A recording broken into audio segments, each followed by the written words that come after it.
Lecture 14 chapter 4 galvanometer as a meter. Galvanometer जो है उसे हम directly as a meter use नहीं कर सकते हैं। एंड उसे हम यूज क्यों नहीं कर सकते हैं, उसके दो रीजन है। एक तो कि जो गैल्वेनोमीटर है वो बहुत ही ज्यादा सेंसिटिव डिवाइस है कि वो माइक्रो एम्पियर जितने करंट के लिए भी फुल डिफ्लेक्शन जो है वो शो करता है। यानी कि फर्स्ट पॉइंट तो क्या होगा कि गैल्वेनोमीटर जो है वो एक बहुत ही ज्यादा सेंसिटिव डिवाइस है। सेकेंडली कि जब हम करंट मेजर करते हैं गैल्वेनोमीटर में तो हम उस टाइम पे गैल्वेनोमीटर को सीरीज में कनेक्ट करते हैं। जैसे कि हमारा सर्किट होगा तो उसमें गैल्वेनोमीटर जो है उसे हम सीरीज में कनेक्ट करते हैं कि जैसे अगर यहाँ पर है तो ये हमारा गैल्वेनोमीटर है एंड यहाँ पे जो है हम उसको इसके साथ ऐसे ये ऐसे हुआ यानी कि ये सीरीज में कनेक्ट हुआ है। तो गैल्वेनोमीटर को जब भी करंट मेजर करना है तो उसे हम सीरीज में कनेक्ट करते हैं। तो इसकी वजह से क्या होगा तो कि जो हमारा करंट का वैल्यू होगा वो चेंज हो जाता है। जैसे सपोज कि यहाँ पर गैल्वेनोमीटर ना होता तो क्या होगा तो कि गैल्वेनोमीटर अगर नहीं होगा तो जो अगर हमें करंट फाइंड करना है तो हम ऐसे ही डायरेक्ट कर लेंगे कि like V equals to I R, ये फॉर्मूला होता है। करंट फाइंड करना है तो R को यहाँ से इस साइड भेज देंगे, यहाँ मल्टीप्लाई, यहाँ आया तो डिवाइड, तो इसीलिए I इक्वल्स टू क्या हो जाएगा V अपॉन R। तो ये क्या होगा तो कि ये हमारे करंट का ओरिजिनल वैल्यू होगा। बट जब हम उसमें गैल्वेनोमीटर को सीरीज में कनेक्ट करते हैं तो क्या होगा तो कि गैल्वेनोमीटर का एक रेजिस्टेंस भी होता है। ठीक है, तो इस टाइम पे क्या होगा तो कि ये गैल्वेनोमीटर का रेजिस्टेंस एंड ये दोनों किस में आ जाएंगे, सीरीज में आ जाएंगे। तो ये दोनों सीरीज में होने की वजह से इसका एक इक्विवेलेंट रेजिस्टेंस मिलेगा। एंड यहाँ पर सीरीज वाले के लिए इक्विवेलेंट रेजिस्टेंस फाइंड करने के लिए हमारे पास फॉर्मूला क्या था तो कि R इक्विवेलेंट इक्वल्स टू जो सारे रेजिस्टेंस होंगे उन सबका प्लस। तो यहाँ पर हमारे पास कौन सा है तो ये रेजिस्टेंस है गैल्वेनोमीटर का एंड सेकेंडली एक ये है तो इसीलिए क्या G प्लस R हो गया। ये दोनों जो है वो किस में है, सीरीज में है। तो इसीलिए यहाँ पर अगर हम देखें तो क्या जो रेजिस्टेंस आएगा वो इक्विवेलेंट रेजिस्टेंस गैल्वेनोमीटर का रेजिस्टेंस एंड ये रेजिस्टेंस मिलके बन जाएगा। तो इसकी वजह से क्या होगा करंट का वैल्यू चेंज हो जाएगा क्योंकि देखो करंट का जो वैल्यू मिलेगा वो क्या होगा V upon R plus G। तो यहाँ पर क्या शो हो रहा है कि करंट का वैल्यू चेंज हो गया। करंट का वैल्यू हमें इस तरह से मिलना चाहिए था बट उसकी जगह ऐसे मिलेगा क्योंकि गैल्वेनोमीटर यहाँ पर सीरीज में होने की वजह से उसका रेजिस्टेंस भी आ जाता है।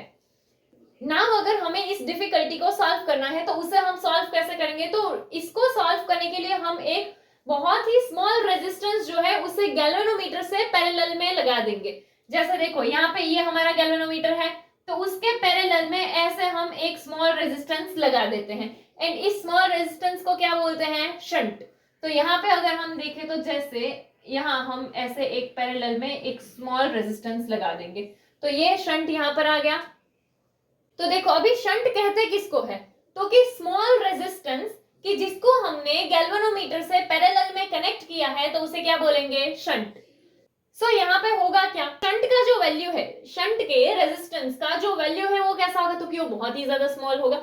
सो नाउ जब वो बहुत ही ज्यादा स्मॉल होगा तो मोस्ट ऑफ द करंट जो है वो किस में से पास हो जाएगा, शंट में से पास होगा एंड बहुत ही कम करंट जो है वो गैल्वेनोमीटर से पास होगा। यानी कि जैसे अगर करंट आया तो मोस्ट ऑफ द करंट जो है ना वो इधर से यहाँ से ही पास हो जाएगा। बहुत कम करंट होगा जो यहाँ से पास होगा। उसका रीजन क्या है क्योंकि रेजिस्टेंस यहाँ पर कम है तो इसीलिए करंट यहाँ से ज्यादा जाएगा।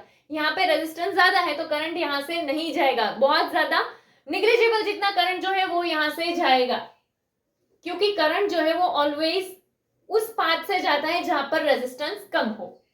और इसीलिए क्या होगा कि गैल्वेनोमीटर जो है वो हमें फुल स्केल डिफ्लेक्शन शो नहीं करेगा।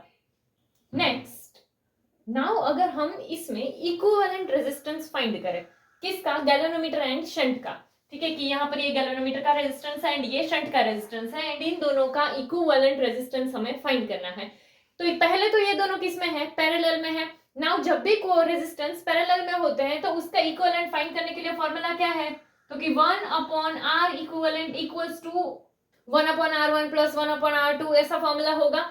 यहाँ पर तो हमारे पास जो है ये एक क्या है गैल्वेनोमीटर का रेजिस्टेंस Rg तो इसीलिए क्या हो जाएगा 1 अपॉन Rg प्लस शंट का रेजिस्टेंस क्या है Rs तो यहाँ पर क्या आ जाएगा 1 अपॉन Rs। नाउ पहले तो डिनोमिनेटर इक्वल करना पड़ेगा। तो डिनोमिनेटर इक्वल करने के लिए ये वाला जो टर्म है उसे हम न्यूमरेटर एंड डिनोमिनेटर दोनों को क्या करें Rs से मल्टीप्लाई कर दे एंड यहाँ पर क्या कर देते हैं दोनों को Rg से मल्टीप्लाई कर देते हैं। तो देखो यहाँ पे क्या आ गया तो कि यहाँ पे न्यूमरेटर में आ गया Rs एंड यहाँ पर क्या आ गया है न्यूमरेटर में आर जी। अभी इसमें क्या है आर एस आर जी, इसमें भी क्या है R S R G, denominator same है उसे एक बार लिखेंगे तो यहाँ क्या आ जाएगा R S R G. Now यहाँ पे देखो ये जो हमें मिलेगा वो क्या होगा, तो कि 1/r इक्विवेलेंट। नाउ हमें अगर r इक्विवेलेंट चाहिए तो रेसिप्रोकल लेंगे, तो इसीलिए r इक्विवेलेंट इक्वल्स टू क्या हो जाएगा, यहाँ पर भी रेसिप्रोकल आएगा, यानी R S R G upon में क्या आ जाएगा R S plus R G. Now हमने स्टार्टिंग में जब देखा तब हमने क्या बोला था, तो कि शंट जो है वो क्या है, तो कि एक बहुत ही ज्यादा स्मॉल रेजिस्टेंस है, तो गैल्वेनोमीटर के कंपेयर में उसका वैल्यू कैसा होगा, बहुत ही छोटा होगा। तो ये वही है कि गैल्वेनोमीटर के कंपेयर में शंट का रेजिस्टेंस बहुत ही ज्यादा स्मॉल होगा, एंड अगर वो बहुत ही ज्यादा स्मॉल है तो उसे हम निग्लेक्ट कर सकते हैं। तो इसीलिए यहाँ पर ये जो हमारा आया है इसमें डिनोमिनेटर में ये जो शंट का रेजिस्टेंस है इसे अगर हम निग्लेक्ट कर दे तो क्या आ जाएगा, यहाँ पे देखो तो R G R S numerator में, अपॉन में क्या बचेगा सिर्फ R G. Now R G cancel हो जाएगा तो बचा क्या आर एस। तो यहाँ पर हमारा जो ये आर इक्विवेलेंट आएगा वो कितना आएगा, तो हमारा जो आर इक्विवेलेंट आएगा वो कितना होगा, तो कि वो आर एस के जितना आएगा। नाउ यहाँ पर अगर हम देखें तो शंट का रेजिस्टेंस का वैल्यू तो कैसा है, बहुत ही ज्यादा लो है, तो ओरिजिनल करंट इसी वजह से चेंज नहीं होता है क्योंकि शंट का वैल्यू जो है वो बहुत ज्यादा नहीं है, वो बहुत ही कम है। तो यहाँ पर अगर हम देखें तो हमारा जो ओरिजिनल वैल्यू आने वाला था वो क्या था, I equals to V upon R था।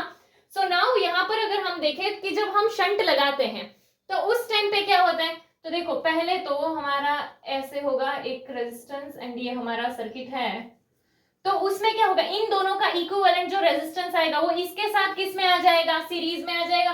लाइक देखो इन दोनों का जो आया वो क्या हो आर इक्विवेलेंट, ये हमारा क्या हो आर इक्विवेलेंट, एंड ये उसके साथ किस में आ जाएगा, सीरीज में आ जाएगा। ठीक है, तो यहाँ पर अगर हम देखें तो अभी जो हम फाइंड करेंगे तो इसमें इन दोनों का इक्विवेलेंट रेजिस्टेंस अगर फाइंड करना हो तो सीरीज वाला आएगा। तो देखो इसीलिए जो करंट मिलता है ना वो क्या होगा कि I equals to V upon R, R equivalent होगा, एंड ये जो होगा वो क्या, या तो कि ये वाला जो था इन दोनों का मिला के गैल्वेनोमीटर एंड शंट का इक्विवेलेंट रेजिस्टेंस हमारा क्या आया था, आर एस आया था, मतलब कि शंट के वैल्यू जितना ही आया था, एंड ये क्या हो सपोज आर हो, तो इन दोनों का सीरीज वाला क्या बन जाएगा आर एस प्लस आर बन जाएगा। तो ये वही है कि जो हमें करंट मिलेगा वो क्या होगा V upon R plus R S. But यहाँ पर भी हम यही सोचेंगे कि शंट का वैल्यू बहुत कम है तो इससे हम जाने देंगे तो आएगा क्या, तो कि वी अपॉन आर। तो ये जो करंट का वैल्यू मिला वो ऑलमोस्ट क्या, तो कि जो हमारा ओरिजिनल करंट का वैल्यू है उसी के हिसाब से होगा। क्या सिर्फ करना क्या है, तो कि गैल्वेनोमीटर एंड शंट दोनों जो है पैरेलल में कनेक्ट किए हैं, उन दोनों का इक्विवेलेंट रेजिस्टेंस आएगा एंड वो इसके साथ जो है वो सीरीज कनेक्शन में आ जाएगा, एंड देन उन दोनों का इक्विवेलेंट रेजिस्टेंस आएगा। मेन पॉइंट शंट लगाने का ये है ताकि मोस्ट ऑफ द करंट जो है वो शंट में से पास हो जाए एंड गैल्वेनोमीटर से पास ना हो। अगर हम शंट का इक्वेशन देखते हैं तो देखो यहाँ पर हमने एक लूप ले लिया है, A B C D diagram जो था ये, मतलब ये वाला पार्ट जो था डायग्राम का सिर्फ वही वाला पार्ट हमने लिया है, A B C and D. तो यहाँ पर ये हमारा गैल्वेनोमीटर आ गया एंड ये जो है हमारा शंट आ गया। तो देखो सर्किट में के हिसाब से अगर हम देखें तो करंट यहाँ से ऐसे आ रहा होगा कि चलो, तो यहाँ दो पार्ट में डिस्ट्रीब्यूट हो रहा है। तो यहाँ पर जो करंट जाएगा गैल्वेनोमीटर से पास होने वाले करंट को सपोज हम क्या बोल दे आई जी। तो नाउ पहले करंट आई था, आई जी जितना यहाँ चला गया तो यहाँ पर कितना जाएगा, जितना बचा होगा उतना जाएगा। इट्स लाइक कि यहाँ पर ऐसे 10 जितना करंट आया, फिर अगर वो दो पार्ट में डिस्ट्रीब्यूट हो रहा है तो क्या होगा, सपोज कि 7 जितना यहाँ से जा रहा है तो यहाँ कितना जाएगा हमें कैसे पता चलेगा, तो यहाँ पे 3 जा रहा होगा क्योंकि हमने क्या किया टोटल करंट आ रहा था उसमें से ये वाला पता था वो निकाल दिया तो ये वाला मिल जाएगा। तो यहाँ पर सेम चीज हम कर रहे हैं कि चलो अगर करंट यहाँ से आ रहा है गैल्वेनोमीटर से पास होने वाले करंट को हम आईजी बोल देते हैं, तो यहाँ पर जो करंट बचा होगा वो कितना होगा, आई माइनस आईजी होगा, एंड यहाँ पर जो शंट लगाया है वो क्या है आर एस।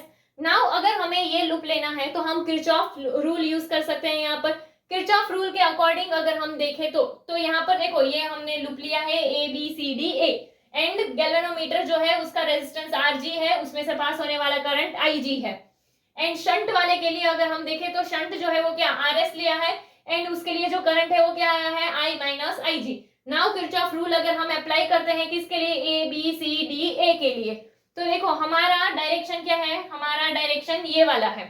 ठीक है, तो चलो पहले करंट इस साइड जा रहा है, हम भी इस साइड जा रहे हैं, ये मैंने याद करने को बोला था कि सेम डायरेक्शन नेगेटिव, मतलब करंट का जो डायरेक्शन है हम अगर उसी डायरेक्शन में जाते हैं तो नेगेटिव, हमारा और करंट का डायरेक्शन अपोजिट है यानी पॉजिटिव। तो देखो यहाँ से करंट इस साइड जा रहा है, हमारा डायरेक्शन भी ये है, सेम डायरेक्शन यानी नेगेटिव। चलो तो यहाँ पर जो करंट था वो कितना था IG, एंड जो रेजिस्टेंस है वो RG, तो यहाँ पर क्या आ गया माइनस IG RG। फिर हम यहाँ से जैसे ही आगे गए तो ये बीच में शंट आ गया।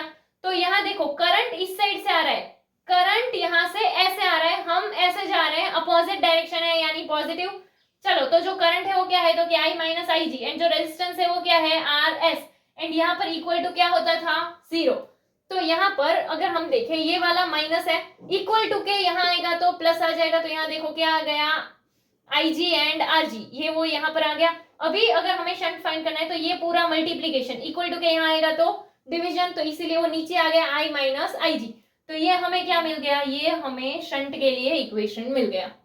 Next current sensitivity. Now galvanometer के लिए हमने अभी एक चीज देखी थी, वो क्या था, तो कि K phi equals to NIAB। So अगर हमें यहाँ पर डिफ्लेक्शन देखना है तो हम क्या कर सकते हैं, तो कि ये K यहाँ मल्टीप्लाई है, उसे यहाँ भेजेंगे तो डिवाइड में आ जाएगा। तो इसीलिए क्या हो जाएगा phi equals to NIAB upon में K। नाउ अगर हमें करंट सेंसिटिविटी देखना है यानी क्या, तो कि डिफ्लेक्शन पर यूनिट करंट कितना होगा, तो एक काम करते हैं, ये I है उसे यहाँ से यहाँ भेजते हैं, तो यहाँ वो न्यूमरेटर है, यहाँ आएगा तो डिनोमिनेटर में आ जाएगा। तो इसीलिए क्या आ जाएगा phi upon I equals to, यहाँ पर बचेगा क्या NAB अपॉन K, तो यहाँ पर वही बचा NAB upon K। Now current sensitivity अगर हम देखें तो करंट सेंसिटिविटी गैल्वेनोमीटर में होगा क्या, तो कि फाई अपॉन I, यानी कि ये क्या शो करता है, तो कि डिफ्लेक्शन पर यूनिट करंट के हिसाब से कितना डिफ्लेक्शन आता है वो क्या है करंट सेंसिटिविटी। एंड यहाँ पर अगर हमें करंट सेंसिटिविटी को इंक्रीज करना है तो क्या कर सकते हैं, तो कि नंबर ऑफ टर्न्स जो है उसे इंक्रीज करें। देन अगर हम शंट के यूजेस देखें, सी हमने शंट देखा था कि गैल्वेनोमीटर जो है उसको एज ए मीटर यूज करने के लिए हम उसमें शंट लगाते थे। एंड वो शंट लगाने के पीछे रीजंस थे कि जैसे अगर हम उसे directly as a meter use करते तो कुछ प्रॉब्लम्स आते, डिफिकल्टीज आते हैं, एंड उसे सॉल्व करने के लिए हम शंट लगाते थे। तो यहाँ पर कि शंट के यूजेस क्या है, तो एक तो क्या है, तो कि गैल्वेनोमीटर को डैमेज के अगेंस्ट में प्रोटेक्ट करेगा। एंड क्या, तो कि गैल्वेनोमीटर को हम एज ए मीटर यूज कर सकते हैं शंट लगाने से। एंड इसके अलावा कि शंट की प्रॉपर वैल्यूज यूज करने से क्या होगा, तो कि ए मीटर का रेंज जो है उसे इंक्रीज किया जा सकता है।